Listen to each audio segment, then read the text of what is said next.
Cô đọc sách cho tôi ta ăn từ thế cái đây Này. Sao mỗi tôi tự ăn á? Nghe đi.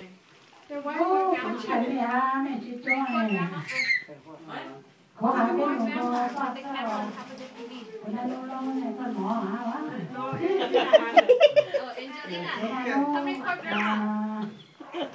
Cái này nó sẽ tàu lù của là nó theo cái này. Mà chỉ giống như là mỗi người à? Của lù nhỏ này.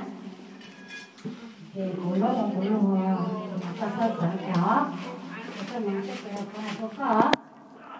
Thì có có ngon không? Sao sao. Hey, it's not too much. Oh, what's this? How?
Gì, cái chú một nế bạc kia.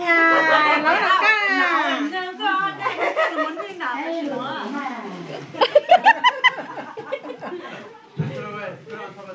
Okay. Oh, Dad's turn. Ở ngoài là cái ô tô tự động cái gì thế chứ còn là đi sang trong đấy là đi hàng phụ trong sáng này thì cái phụ hàng tàu nó sẽ một cái là lúc đầu tiên thì cho sau cho này cho sau cho cũ còn nó thì hắn cũ lúc này sang cũ tu sa cho đi bỏ luôn thì sang thì cũ tu sang thì tu sa vì luôn thì sang thì tu sa các thì số trái tôi giờ thì tu thái tu sa thái cũng như là cho qua đi nó cái trong cái tập thể cái lúc nó đó sẽ yo te la te lu sa to lo ya Sao dash mà thì món lúc dash nó cái sáng của cái tết kia là còn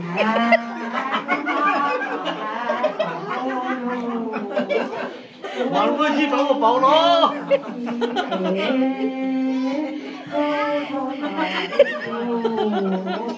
cho con cha thằng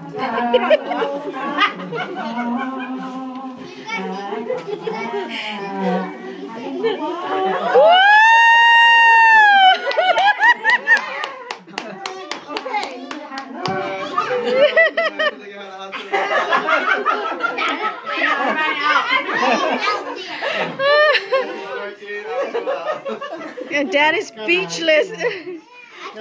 Nè, cái xe này tao phư rồi cái này đó.